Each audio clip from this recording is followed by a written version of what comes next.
Tanah Jawa abad ke-15 tiba-tiba diguncang bencana besar. Gunung-gunung bergetar, langit menghitam, dan masyarakat ketakutan. Sawah retak, desa-desa tenggelam lumpur, dan wabah misterius mulai menjalar tanpa obat. Di tengah kekacauan itu, beredar kabar aneh. Para wali yang kelak dikenal sebagai Wali Songo terlihat membantu di banyak tempat dalam waktu hampir bersamaan. Ada yang memikul warga yang pingsan, ada yang menghentikan kerusuhan massal hanya dengan satu kalimat. Ada pula yang memulihkan sumber air yang telah mengering bertahun-tahun. Namun pertanyaannya, bagaimana mungkin 9 orang itu mampu hadir di mana-mana? Dan apa yang sebenarnya terjadi saat bencana itu menerjang Jawa? Sebelumnya, bantu subscribe, like, dan tulis amin di kolom komentar. Semoga rezekinya lancar, amin. Pagi itu, nelayan di pesisir Tuban mendengar gemuruh dari arah laut. Bukan suara ombak biasa, melainkan seperti ribuan batu berguling dari langit. Dalam hitungan menit, angin berubah tajam dan permukaan laut naik tak wajar. Perahu-perahu yang baru berangkat melaut terombang-ambing keras. Beberapa terbalik sebelum sempat kembali ke daratan. Orang-orang berlari ke dataran tinggi, berteriak memanggil keluarga masing-masing. Di pasar Tuban, kepanikan makin menjadi. Atap toko beterbangan, debu menutup pandangan, dan hewan-hewan berlari tanpa arah. Seorang ibu terjatuh terseret arus air yang mulai mengalir dari pesisir. Anak-anak menangis keras, sementara orang dewasa hanya bisa pasrah. Mereka belum pernah melihat keadaan seburuk ini. Saat situasi mencapai puncak kekacauan, muncullah seorang lelaki tua bersorban putih dan berjubah sederhana. Ia tidak terlihat panik. Sebaliknya, langkahnya tenang dan tatapannya jernih. Dialah Sunan Ampel. Dengan suara lantang namun lembut, ia menenangkan massa dan mengarahkan mereka menuju daerah yang lebih aman. Anehnya, begitu ia berbicara, orang-orang segera mematuhi. Seolah suara itu membawa keteguhan yang mereka butuhkan. Tak lama setelah itu, 2 sosok lain muncul dari sisi timur kota, Sunan Giri dan Sunan Bonang. Mereka membawa selimut, makanan, dan rombongan murid yang siap menolong warga. Para murid mengangkat korban, menandu yang pingsan, dan membimbing ibu-ibu yang ketakutan. Butuh waktu beberapa jam sebelum keadaan agak terkendali. Namun pertanyaan besar muncul. Bagaimana mereka bertiga bisa hadir begitu cepat? Sebagian warga bersumpah melihat mereka datang dari arah laut, bukan dari jalan biasa. Menjelang malam, air laut perlahan surut. Tuban porak-poranda, tapi ratusan nyawa berhasil diselamatkan. Namun itu baru permulaan. Bencana ini menunjukkan tanda akan berlanjut. Di kejauhan, gunung-gunung tampak mengepulkan asap tipis. Para tetua desa menggeleng khawatir. Ini bukan bencana biasa, bisik salah satu dari mereka. Ini pertanda perubahan besar. Warga mulai bertanya-tanya, bagaimana para wali tahu harus datang hari ini? Mengapa mereka bisa tiba lebih cepat dari kabar bencana itu sendiri? Dan mengapa kehadiran mereka membawa ketenangan yang tidak bisa dijelaskan? Di balik kesunyian malam Tuban, misteri itu baru saja dimulai. Di tengah sisa kepanikan yang masih terasa, warga Tuban mulai menyadari sesuatu yang ganjil. Para wali tidak datang sebagai tamu terhormat atau tokoh besar yang membawa pengawal. Mereka hadir seperti rakyat biasa, bergulen koki, memikul peralatan seadanya, dan langsung bekerja tanpa bertanya apapun. Di Ujung Desa, Sunan Giri berdiri di antara reruntuhan rumah yang hancur tertimpa pohon kelapa. Ia memanggil beberapa pemuda,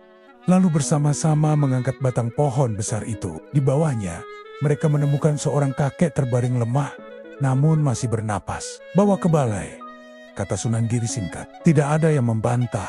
Di belai desa, Sunan Ampel mendirikan pos kecil dari tenda lusuh yang mereka bawa. Di sanalah orang-orang datang silih berganti meminta bantuan. Ada yang terluka, ada yang kehilangan keluarga, ada pula yang sekadar butuh tempat bersandar karena rumah mereka sudah tiada. Sunan Ampel duduk di tengah mereka, menenangkan dengan kata-kata pendek, kadang hanya menepuk pundak. Namun setiap orang yang keluar dari tenda itu tampak sedikit lebih kuat. Sementara itu, Sunan Bonang dan murid-murid Nia menyisir pinggiran kota. Mereka menolong para nelayan yang terjebak di antara perahu-perahu pecah. Ada seorang lelaki yang kehilangan anaknya karena terseret arus. Ia menangis meraung, tubuhnya gemetar hebat. Sunan Bonang menghampirinya, merangkul dan berkata pelan, "Air yang pergi akan kembali sebagai hujan, membawa kehidupan. Anakmu tidak hilang, ia pulang lebih dulu."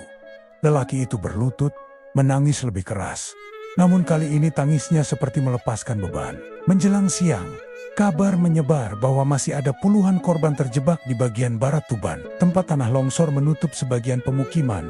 Tanpa ragu, para wali bergerak ke sana. Sunan Giri meminta penduduk untuk tidak mendekat karena tanah masih labil. Tapi ia sendiri melangkah masuk. Ketika sebagian warga mencoba mencegah, ia hanya tersenyum. "Jika aku takut, bagaimana aku menolong?" katanya. Tenang, selama berjam-jam, mereka menggali dengan tangan kosong. Bahkan murid-murid yang biasanya belajar kitab, kini menjadi relawan penuh tenaga, memindahkan batu satu persatu. Ketika matahari mulai turun, mereka berhasil menyelamatkan seorang ibu dan bayinya dari balik timbunan kayu. Orang-orang bersorak lega. Beberapa sujud di tanah karena terharu. Namun di balik semua itu, ada sesuatu yang membuat warga semakin bingung. Setiap kali salah satu wali sedang membantu di satu titik, ada saksi lain yang mengatakan melihat mereka di tempat berbeda pada waktu yang sama. Ada nelayan yang bersumpah melihat Sunan Bonang jauh di tengah pantai menenangkan ombak. Padahal pada saat itu, murid-murid Nia melihat beliau sedang menolong korban di balai desa. Ada pula petani yang mengatakan Sunan Ampel terlihat di bukit memberikan aba-aba evakuasi, padahal warga kota melihatnya membangun tenda. Desas-desus pun menyebar. Apakah para wali memiliki kemampuan yang tidak diketahui? Ataukah masyarakat salah melihat? Atau mungkin mereka terbantu oleh murid-murid yang jumlahnya jauh lebih banyak daripada yang disadari warga? Menjelang malam, Tuban mulai lebih tenang. Api dari Rumi Rama yang terbakar telah padam. Angin laut kembali lembut. Namun, para wali belum beristirahat. Mereka berkeliling memastikan tidak ada yang kelaparan atau kedinginan. Mereka tidak meminta imbalan, tidak menyinggung agama, tidak mengajak ceramah panjang. Mereka hanya menolong. Di bawah cahaya obor, warga berkumpul di balai desa, berbicara tentang kehadiran para wali yang terasa seperti jawaban atas ketakutan mereka. Namun seorang tetua berbisik pelan, "Ini baru awal. Aku melihat tanda lain di timur gunung itu, seperti sedang menunggu waktunya dan darija." Langit malam tampak memerah samar pertanda bahwa bencana selanjutnya mungkin sudah bergerak mendekat. Keesokan paginya, sebelum matahari naik sepenuhnya, kabut tebal menyelimuti Tuban. Biasanya kabut hanya muncul sebentar di musim tertentu. Tapi kali ini berbeda. Kabut berwarna keabu-abuan, pekat seperti asap, dan bergerak perlahan seolah memiliki arah sendiri. Para warga yang baru mulai memulihkan kota langsung cemas. Mereka merasakan hawa yang tidak wajar dingin menusuk meski hari sudah menginjak musim panas. Di tepi kota, Sunan Giri berdiri menatap puncak Gunung Wilis yang tampak samar di kejauhan. Asap tipis mengepul dari puncaknya, padahal gunung itu sudah lama tidak aktif. Ia menghela napas panjang. "Ini bukan kabut biasa," gumamnya. Sunan Bonang yang berdiri di sebelahnya mengangguk pelan. Tanah sedang gelisah, dan ketika tanah resah, manusia ikut merasakan getarnya. Sementara itu di pusat kota, para wanita sedang membagikan makanan hangat hasil dapur umum yang dibangun mendadak malam sebelumnya. Namun sesuatu yang aneh terjadi. Dari arah pasar, terdengar suara gaduh. Sekelompok warga berdesakan mencoba keluar dari sebuah gang kecil. Mereka berteriak ketakutan.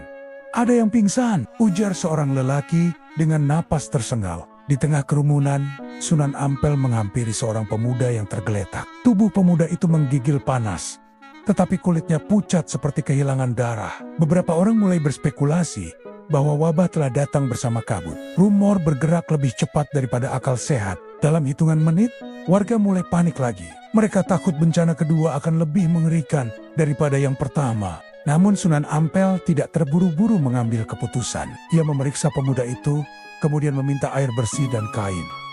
Dengan tenang, ia menenangkan kerumunan yang mulai tak terkendali. "Ini belum tentu wabah," ujarnya. "Ketakutan dapat membuat kalian melihat sesuatu yang lebih buruk dari kenyataan." Tetapi tetap saja, warga sulit menenangkan diri. Seorang wanita parubaya menangis, menyebut-nyebut kejadian serupa yang pernah terjadi puluhan tahun lalu ketika kabut aneh menandai datangnya penyakit mematikan di desa lain. Para tetua desa saling pandang dengan wajah tegang. Kegelisahan itu menjalar seperti api di rumput kering. Sunan Giri kemudian meminta izin melihat daerah timur Tuban. Tempat kabut tampak lebih tebal. Ia ditemani beberapa murid yang kuat mentalnya. Perjalanan mereka tidak mudah, pohon-pohon tampak seperti layu. dan udara terasa berat di dada ketika mereka tiba di sebuah bukit kecil. Pemandangan menakutkan terhampar di depan mata. Retakan besar membelah tanah sepanjang puluhan meter. Asap putih keluar dari celah itu, membawa aroma belerang samar. Murid-murid terdiam ngeri. Ini pertanda buruk. Salah satu dari mereka berbisik. Belum, jawab Sunan Giri. Pertanda buruk adalah ketika manusia kehilangan harapan. Retakan ini hanya peringatan. Namun peringatan itu tidak bisa dianggap remeh. Jika retakan terus melebar, desa-desa di sekitar bukit akan terancam longsor atau bahkan gempa besar. Sunan Giri mengambil segenggam tanah, meremasnya, lalu meletakkannya kembali dengan hati-hati, seolah berbicara kepada bumi. Tenanglah, katanya pelan. Di sisi lain kota, Sunan Bonang menyusuri sadet-sadet desa sambil mendengarkan keluhan rakyat. Banyak yang melaporkan sumur menjadi keruh, air berubah rasa, atau hewan ternak tiba-tiba gelisah. Semua itu menambah kecemasan masyarakat yang masih trauma oleh bencana pertama. Menjelang malam, kabut tidak kunjung hilang, bahkan semakin pekat. Lampu-lampu minyak tidak sanggup menembusnya, membuat Tuban terasa seperti kota yang tertutup kain abu-abu raksasa. Para wali berkumpul di balai desa. Mereka saling bertukar pandang, seolah mengetahui bahwa apapun yang akan terjadi selanjutnya, mereka harus bersiap. Bencana pertama menguji ketahanan, kata Sunan Ampel. Yang kedua, mungkin akan menguji persatuan. Dan di luar balai yang remang, terdengar suara gemuruh samar dari arah timur. Suara yang tidak pernah salah. Bumi sedang bergerak. Gemuruh dari arah timur semakin kuat sepanjang malam. Warga Tuban tak berani tidur. Banyak yang berkumpul di balai desa. Sebagian memeluk anak mereka, sebagian lainnya menyalakan obor.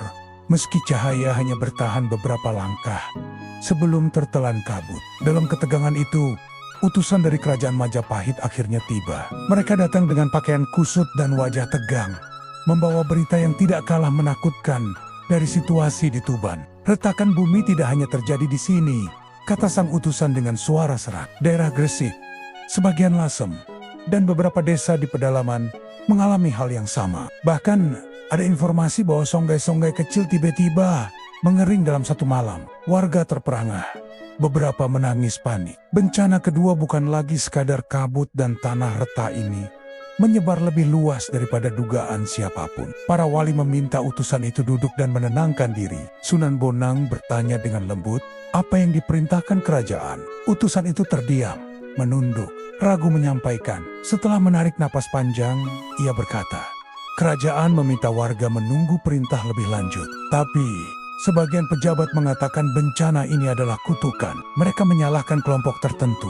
Mereka ingin melakukan pembersihan. Ruangan langsung hening. Pembersihan berarti mencari kambing hitam untuk menenangkan ketakutan rakyat, meskipun justru bisa memicu kekacauan yang lebih besar. Sunan Ampel menatap Sunan Giri, lalu Sunan Bonang. Ketiganya paham, keputusan kerajaan bisa memperkeruh keadaan. Jika rakyat saling tuduh, Tuban akan runtuh. Bukan hanya oleh bencana alam, tetapi juga oleh manusia sendiri. Bencana adalah ujian, kata Sunan Ampel pelan. Tuduhan tanpa dasar hanya membuat luka baru sebelum luka lama sembuh. Sebelum pembicaraan berlanjut, seorang petani berlari masuk ke balai desa sambil terengah-engah. Sunaan, air sumur sudah hitam, ternak-ternak mati. Ada bau belerang dari hulu sungai. Terry, panik menyebar lebih cepat dari kabut di luar. Para wali segera bergerak. Sunan Giri menuju bagian timur desa untuk melihat sumber-sumber yang menghitam. Air itu memang berubah warna, bukan keruh biasa, melainkan pekat seperti tinta. Ketika ia mencelupkan jarinya, air terasa hangat, lebih hangat daripada seharusnya. Aliran tanah bawah sedang berubah, gumamnya. Di pinggir kota, Sunan Bonang mengecek area hulu sungai yang dilaporkan berbau belerang. Ia menemukan jelembang-jelembang gas muncul dari dasar sungai, membuat ikan-ikan melompat ke permukaan sebelum mati mengapung. Murid-muridnya menutup hidung, tetapi Sunan Bonang tetap berdiri kokoh. Ini tanda tekanan bumi yang meningkat, ujarnya. Sementara itu, Sunan Ampel kembali ke balai desa untuk menenangkan warga yang mulai berdebat. Ada yang menyalahkan pendatang, ada yang menyalahkan nelayan, bahkan ada yang menyalahkan diri sendiri. Suara-suara keras beradu, hampir berubah menjadi keributan besar. Sunan Ampel berdiri di tengah mereka dan berkata tegas, Jika kalian saling menyalahkan, bencana yang kecil akan menjadi besar. Kekuatan kita terletak pada persatuan, bukan prasangka. Perlahan, suara-suara mereda. Mata-mata yang ketakutan mulai tenang. Menjelang senja, semua wali berkumpul kembali. Mereka membawa laporan masing-masing. Tanah retak melebar, air berubah, ternak mati, dan kabut tak kunjung hilang. Ini bukan sekadar bencana alam, kata Sunan Giri. Tanah memberi peringatan yang lebih besar. Sunan Bonang menambahkan, kita harus bergerak sebelum bencana itu benar-benar datang. Sunan Ampel menutup pertemuan itu dengan kalimat yang membuat semua terdiam. Mulai malam ini, kita tidak lagi menunggu bencana. Kita harus bersiap menghadapinya. Di luar belai, suara gemuruh dari timur berubah semakin jelas, lebih dalam, lebih berat. Seolah bumi sedang menarik napas untuk sesuatu yang jauh lebih besar dari apa yang sudah terjadi. Kabut masih belum hilang ketika fajar menyingsing. Udara semakin berat, membuat orang sulit bernapas dalam-dalam. Beberapa ibu mendekap anak mereka karena suhu yang berubah-ubah. Kadang panas menusuk, kadang dingin, seperti angin gunung di malam purnama. Tuban terasa seperti kota yang disekap oleh sesuatu yang tak terlihat. Dan di balik keheningan itu, satu hal makin jelas. Bencana kedua bukan lagi sekadar ancaman. Di pinggiran desa, retakan tanah melebar dalam semalam. Ada yang cukup besar untuk menelan kaki manusia. Para pemuda menancapkan tonggak bambu sebagai penanda agar warga tidak terperosok. Namun tonggak itu justru terlihat seperti nisan-nisan kecil, memberi suasana yang semakin mencekam. Sunan Giri berkeliling melihat kondisi warga.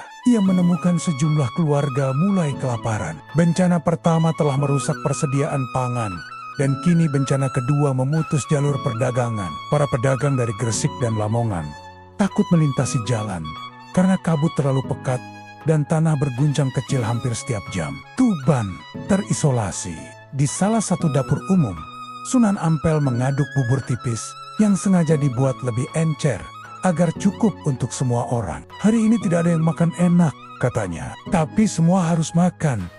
Warga mengangguk dengan wajah letih namun penuh hormat. Sementara itu, Sunan Bonang berjalan menuju hulu sungai yang sehari sebelumnya memuntahkan gas belerang. Kini, aliran air semakin mengecil. Bebatuan di sekitar sungai terlihat retak seperti tanah yang kehilangan daya ikatnya. Ia menyentuh salah satu batu, dan batu itu langsung hancur menjadi serpihan kecil. Air mundur, ucapnya lirih. Jika air pergi, manusia pun akan ikut terseret masalah besar. Ketika para wali kembali berkumpul di balai desa, suasana Tuban semakin tegang. Warga mulai mendesak agar mereka segera pindah ke kota lain. Namun sebagian besar tidak punya tempat tujuan. Mereka hanya bisa bertahan, berharap bencana ini berhenti dengan sendirinya. Di tengah kegelisahan itu, tiba-tiba datang kabar mengerikan dari desa sebelah.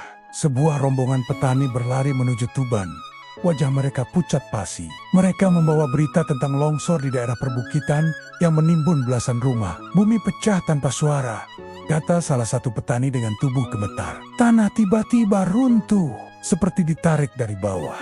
Tanpa ragu, para wali segera bergerak. Mereka membagi diri untuk mempercepat pertolongan. Sunan Giri memimpin kelompok pertama menuju daerah longsor. Medannya sulit, tanah licin dan kabut terlalu tebal.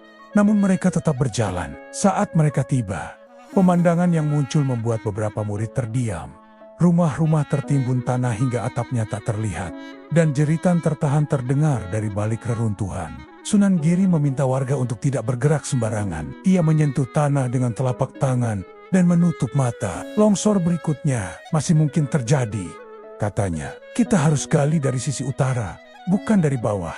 Arahannya tepat. Ketika para pemuda menggali dari sisi utara, struktur tanah lebih stabil. Mereka berhasil menyelamatkan 3 anak yang terperangkap dalam ruang kecil di bawah balok rumah. Tangis bahagia pecah di tengah kabut yang dingin. Di Tuban, Sunan Ampel menenangkan warga yang mulai ketakutan mendengar kabar longsor. Ia berkata, bencana tidak akan berhenti hanya dengan takut. Ia berhenti ketika manusia saling menjaga. Kata-kata itu membuat warga kembali berkumpul, memperkuat dapur umum, dan mempersiapkan tempat pengungsian lebih besar.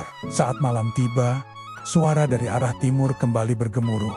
Kali ini lebih kuat daripada sebelumnya. Tanah bergetar halus seperti aliran darah bumi yang terganggu. Para wali sudah tahu, gelombang besar bencana mungkin akan datang dalam hitungan hari, atau mungkin dalam hitungan jam. Dan di tengah langit malam yang masih ditutupi kabut, kilatan cahaya samar muncul dari balik Gunung Wilis pertanda bahwa apapun yang sedang terjadi di perut bumi, titik puncaknya semakin dekat. Malam itu, Tuban seperti kota yang menahan napas. Gemuruh dari arah timur berubah menjadi geteran-geteran halus yang merambat ke tanah, membuat perabotan rumah bergerak dan air di kendi beriak tanpa disentuh. Warga yang masih terjaga memandang sekeliling dengan cemas, seolah menunggu sesuatu yang tidak dapat mereka hindari.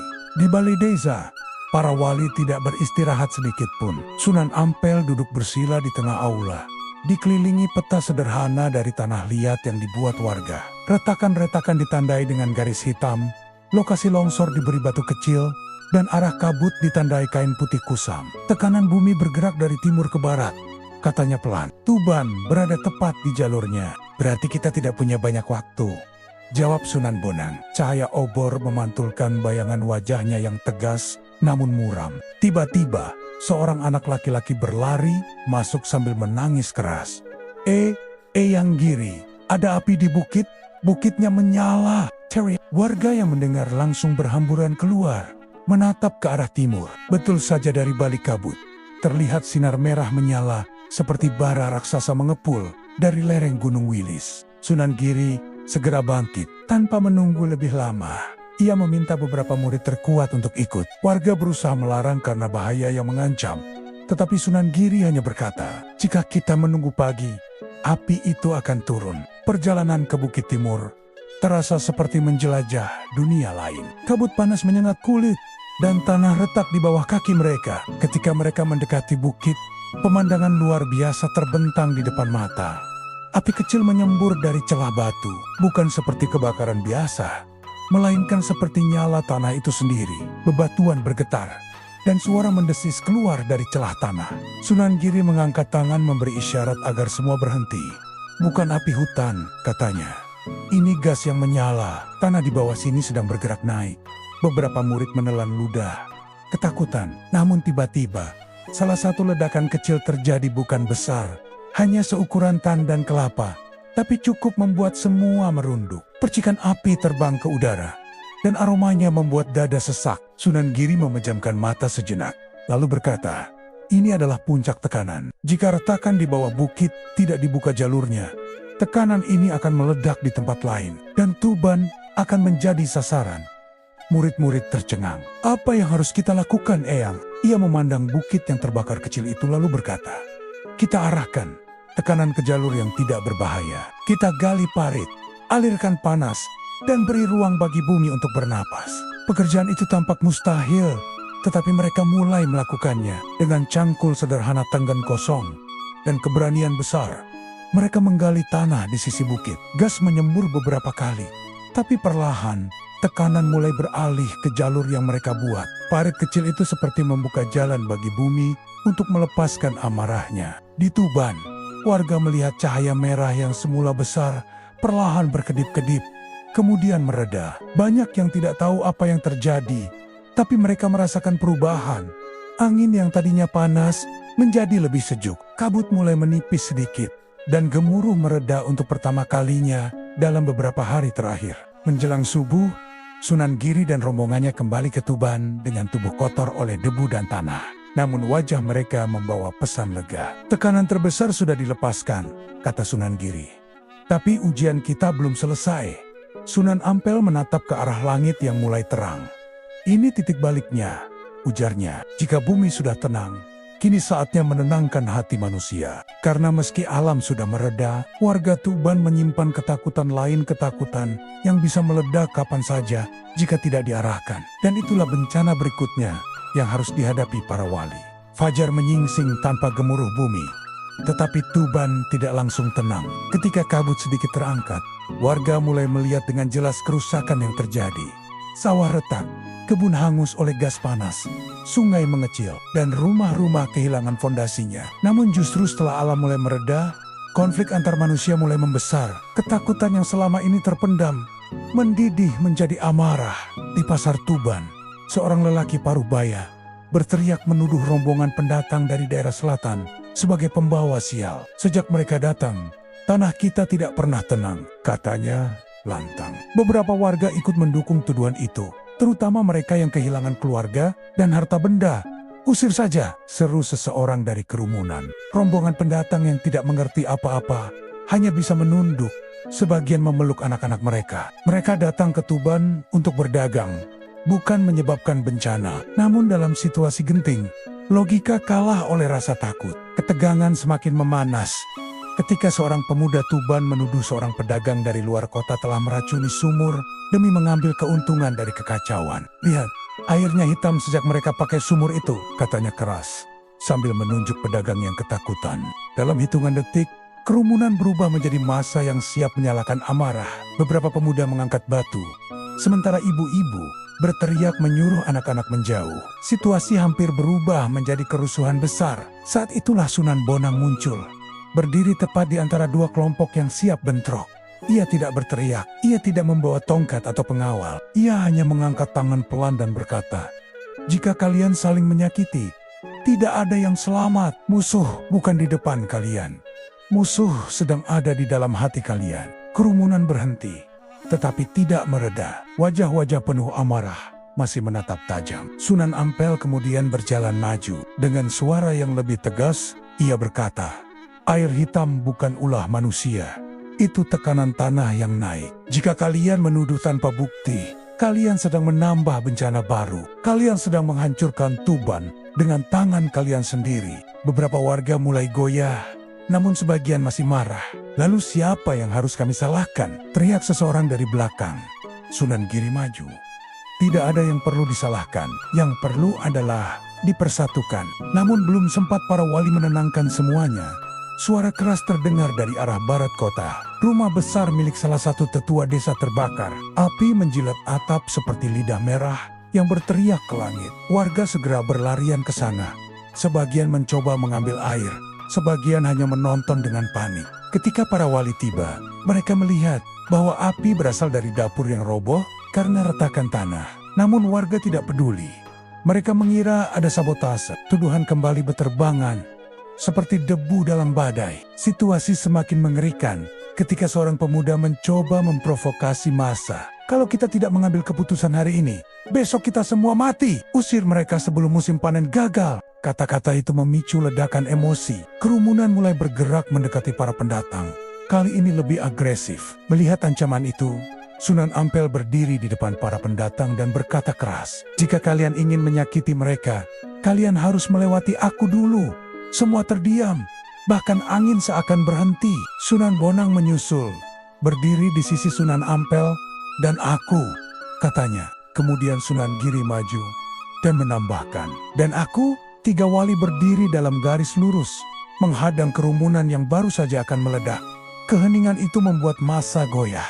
Tidak ada yang berani maju pertama kali. Tidak ada yang siap menanggung dosa menyerang orang suci. Perlahan-lahan bata-bata yang tadi digenggam mulai jatuh satu persatu ke tanah. Amarah yang sempat menyala berubah menjadi rasa malu. Kerumunan membubarkan diri, meski masih dengan hati yang resah. Saat malam turun, para wali tahu satu hal. Bencana fisik mungkin mulai mereda, tetapi bencana dalam jiwa manusia baru saja mencapai puncaknya. Dan jika mereka gagal meredakan itu, Tuban akan hancur tanpa perlu gempa atau longsor. Malam itu terasa berbeda. Tidak ada gemuruh, tidak ada ledakan tanah, tetapi Tuban justru diselimuti ketenangan yang membuat warga tidak bisa tidur. Semua orang menunggu sesuatu meski mereka tak tahu apa. Api dari rumah yang terbakar sudah padam, namun asapnya masih menyisakan aroma pahit di udara. Ketegangan sosial masih terasa seperti bara yang belum mati. Di balai desa, para wali duduk dalam lingkaran. Obor kecil menyinari wajah mereka yang tampak serius. "Kita sudah menenangkan bumi," kata Sunan Giri. "Namun hati manusia masih belum damai. Jika mereka tidak menemukan harapan, mereka akan merusak diri mereka sendiri." Sunan Bonang mengangguk pelan. Kabut mulai menipis. Ini pertanda bahwa bumi memberi ruang bagi manusia untuk berbenah. Jika mereka gagal memanfaatkannya, bencana baru akan tercipta dari tangan mereka. Sunan Ampel berdiri, menatap keluar balai tempat warga berkumpul dalam bayang-bayang cemas. "Malam ini kita turun ke tengah mereka. Bukan untuk menasihati, tapi untuk menyatukan." Dan saat itu pula, suara gong dipukul sekali, keras, bergema ke seluruh penjuru Tuban. Warga terkejut, keluar dari rumah dan gubuk, berkumpul di lapangan pusat. Tidak ada yang tahu siapa yang memukul gong itu, tetapi semua merasakan panggilan yang sama. Sesuatu penting akan terjadi. Ketika warga mulai berkumpul, kabut perlahan pecah, membuka jalan cahaya rembulan yang selama ini tersembunyi. Di bawah sinar itu, 3 wali berjalan berdampingan menuju tengah lapangan Sunan Ampel, Sunan Bonang, dan Sunan Giri. Mereka tidak membawa kitab, tidak membawa tongkat, hanya membawa ketenangan yang memancar dari wajah mereka. Warga diam, menunggu. Sunan Ampel membuka langkah pertama. Tuban telah diuji oleh bumi, katanya dengan suara yang dalam namun lembut. Tapi ujian yang lebih berat datang dari dalam dada kalian sendiri. Kalian takut, dan ketakutan itu berubah menjadi amarah. Jika amarah itu dibiarkan tumbuh, kalian akan menghancurkan satu sama lain. Lalu Sunan Bonang maju selangkah. Dengan suara yang menenangkan, ia berkata, "Ini bukan saatnya mencari kambing hitam. Ini saatnya mencari tangan untuk digenggam. Karena bencana besar tidak bisa dihadapi oleh satu kelompok saja." Warga mulai menunduk. Sebagian meneteskan air mata. Pendatang yang tadi hendak diusir berdiri di sisi lapangan. Wajah mereka gugup namun berharap. Kemudian Sunan Giri melangkah ke depan, menyapu seluruh lapangan dengan tatapan tajam namun penuh kasih. "Bumi telah melepaskan tekanan terbesarnya. Jika kalian ingin selamat dari sisanya, kalian harus melepaskan tekanan dalam hati kalian. Mulai malam ini, kita bekerja sebagai satu tubuh Tuban yang utuh." Ia kemudian mengangkat segenggam tanah dari bawah kakinya. Tanah ini tidak memilih siapa yang ia beri makan. Maka janganlah kalian memilih siapa yang kalian tolong. Kata-kata itu meluruhkan sisa amarah. Perlahan, orang-orang saling mendekat. Seorang lelaki yang tadi memprovokasi kerusuhan menurunkan kepalanya dan menangis. Ia berjalan ke arah kelompok pendatang dan berkata lirih, "Maafkan kami." Seorang pedagang perempuan langsung memeluknya. Tangis pun pecah di antara mereka. Namun aksi besar itu belum selesai. Para wali kemudian memimpin warga menuju retakan tanah terluas di tepi kota. Mereka membawa obor, tali, dan perkakas seadanya. "Kita perbaiki ini bersama," ujar Sunan Ampel. "Jika bumi retak, kita tutup. Jika hati retak, kita satukan." Sepanjang malam, warga bekerja bahu-membahu. Mereka mengisi retakan, memperbaiki sumur, memindahkan reruntuhan, dan menyalakan api untuk mengusir sisa gas. Para wanita membawa air dan makanan, sementara anak-anak mengumpulkan batu kecil untuk mengisi celah tanah.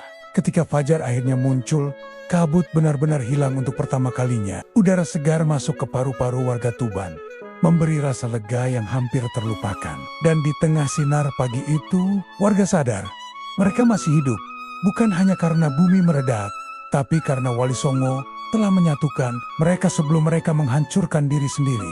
Fajar hari itu terasa berbeda. Untuk pertama kalinya dalam beberapa minggu, langit Tuban terlihat utuh tanpa kabut, tanpa asap, tanpa warna merah mencurigakan di horizon timur. Angin membawa aroma tanah basah yang menenangkan, bukan bau belerang atau udara panas yang menusuk dada. Burung-burung mulai kembali terdengar, seolah mereka pun tahu bahwa bumi telah menghela napas lega. Di tengah lapangan desa, warga yang semalaman bekerja bersama mulai duduk beristirahat. Mereka kelelahan, penuh debu, namun wajah mereka memancarkan sesuatu yang sudah lama hilang. Harapan. Ketegangan sosial yang sempat memecah belah Tuban seakan hilang di telan malam panjang itu. Kini mereka melihat satu sama lain bukan sebagai lawan, tetapi sebagai sahabat seperjuangan yang bertahan melewati bencana besar. Sunan Ampel berjalan di antara mereka, memeriksa orang-orang yang terluka dan kelelahan. Ia menyentuh bahu seorang pemuda yang kemarin memprovokasi massa. "Kerja yang baik," ucapnya lembut. Pemuda itu menunduk, malu sekaligus terharu. "Saya ingin memperbaiki semuanya, Sunan," katanya. Sunan Ampel hanya tersenyum. Memperbaiki selalu lebih mulia daripada menyalahkan. Di sisi lain lapangan, Sunan Bonang mengumpulkan sekelompok anak-anak yang membantu mengangkat batu dan kayu semalaman. Mereka tertawa kecil, bangga karena dianggap berperan. Sunan Bonang berkata, "Kalian telah menjadi cahaya kecil yang membuat malam tidak sepenuhnya gelap." Beberapa anak tersipu, lalu berlarian kembali membantu orang dewasa. Sunan Giri memimpin kelompok untuk memeriksa retakan tanah terbesar. Matahari pagi membuat permukaan tanah terlihat lebih jelas. Banyak retakan sudah terisi dan stabil berkat kerja warga yang dilakukan bersama-sama. Masih ada beberapa titik yang harus diperbaiki, katanya kepada para pemuda. Tapi yang terpenting, Kita tidak lagi melawan bencana sendirian. Pendatang yang sempat dituduh sebagai penyebab bencana, kini ikut mengangkat balok kayu, membantu memperbaiki rumah warga Tuban. Beberapa warga yang dulu ingin mengusir mereka kini justru bekerja berdampingan, saling memberi instruksi tanpa rasa curiga. Seorang ibu-ibu memeluk pedagang perempuan dari selatan sambil menangis. "Maafkan kami, ketakutan membuat kami buta."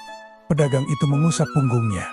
"Kita semua takut, tapi kita tetap manusia." Menjelang siang, para wali mengadakan pertemuan dengan para tetua desa. Mereka mengabarkan kabar baik. Aliran gas di bukit sudah mereda. Sungai mulai kembali jernih, dan tekanan tanah berangsur stabil. "Ujian sudah kita lewati," kata Sunan Giri. "Sekarang tinggal bagaimana kita menjaga diri agar tidak diuji oleh hati sendiri." Sunan Ampel menambahkan, "Bencana ini mungkin tidak akan menjadi yang terakhir, tetapi jika masyarakat tetap bersatu, kalian sudah memiliki tameng terkuat."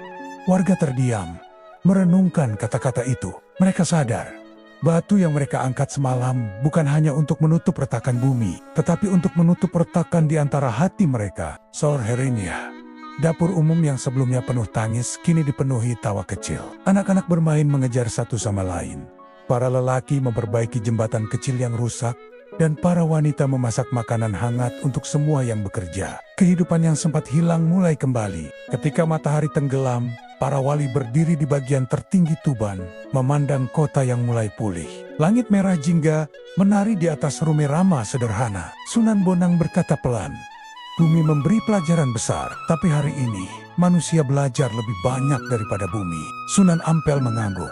Tuban akan bangkit, tidak karena aman dari bencana, tetapi karena hatinya sudah bersih dari kebencian. Dan malam itu, untuk pertama kalinya sejak bencana dimulai, Tuban tertidur dalam keheningan yang damai. Beberapa hari setelah Tuban kembali tenang, alam memberi tanda pemulihan yang semakin jelas. Sungai yang sempat mengecil mulai mengalir lagi, membawa air jernih dari hulu. Sumur-sumur yang keruh mulai memucat, lalu perlahan memantulkan cahaya matahari pagi. Tanah yang retak mulai ditumbuhi rerumputan tipis, seakan bumi ingin menunjukkan bahwa luka pun bisa sembuh ketika diberi waktu. Warga Tuban pun mulai membangun kembali kehidupan mereka. Rumah-rumah diperbaiki, pasar dibuka kembali, dan anak-anak berlarian di ganggang kecil sambil membawa mainan dari kayu bekas reruntuhan. Tetapi perubahan paling besar bukan pada bangunan yang berdiri, melainkan pada hati manusia yang kini lebih lembut, lebih rendah hati, dan lebih saling mengerti. Suatu sore, para wali berkumpul untuk terakhir kalinya di balai desa sebelum berpencar menjalankan tugas masing-masing. Warga mendatanginya dengan wajah syukur. Tidak ada upacara besar, tidak ada sorak-sorai, hanya tatapan penuh hormat yang tidak bisa dibalas dengan kata-kata. Sunan Ampel berdiri di antara warga dan berkata, "Kalian telah melewati ujian besar. Kami hanya membantu menunjukkan jalan. Yang berjalan adalah kalian." Para warga terdiam. Sebagian menundukkan kepala, tersentuh oleh kerendahan hatinya. Sunan Bonang menambahkan, "Bencana bukanlah hukuman. Ayah adalah guru, dan kalian telah belajar." Ia memandang para pemuda yang beberapa hari lalu memegang batu dengan amarah. Kini tangan-tangan yang sama digunakan untuk membangun jembatan dan menolong sesama. Sunan Giri kemudian mengambil langkah maju. Tanah ini diberkahi, tapi berkahnya tidak datang begitu saja. Ia hadir ketika manusia saling menjaga. Ingatlah ini, bumi yang retak bisa diperbaiki, tetapi hati yang retak hanya bisa sembuh jika kalian merawatnya bersama-sama. Kata-kata itu menggema di balai desa, membuat beberapa warga meneteskan air mata. Para pendatang yang sempat tertuduh kini berdiri di samping warga asli. Tanpa jarak, tanpa ketakutan, mereka telah melewati gelap dan terang bersama. Ketika hari mulai sore, para wali bersiap meninggalkan Tuban. Warga mengikuti mereka sampai ke batas kota. Ada yang membawa buah sebagai bekal, ada yang hanya membawa doa. Seorang anak kecil main kuri-kuri, pandang ke arah Sunan Bonang. "Eyang, apa bencana akan kembali?" tanyanya polos. Sunan Bonang tersenyum, jongkok, dan mengusap kepala anak itu. "Bencana mungkin datang lagi, nak. Tapi jika kalian bersatu seperti sekarang, kalian akan selalu lebih kuat daripada apapun yang datang dari bumi."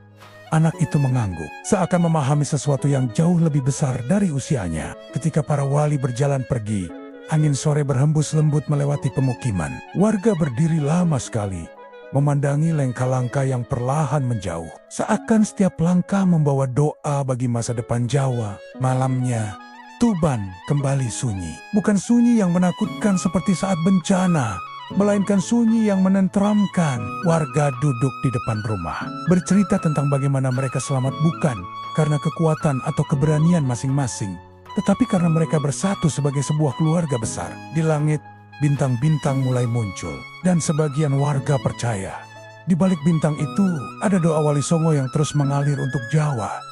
Bencana itu mungkin menjadi luka yang panjang, tetapi juga meninggalkan warisan yang tak ternilai, bahwa kemanusiaan ketika dihidupkan oleh keberanian, persatuan, dan kasih dapat mengalahkan ketakutan paling gelap sekalipun. Dan itulah warisan Wali Songo yang terus hidup, bahkan berabad-abad setelah mereka melangkah pergi. Jika kamu suka cerita ini, jangan lupa subscribe dan tonton video lainnya di channel History Indonesia.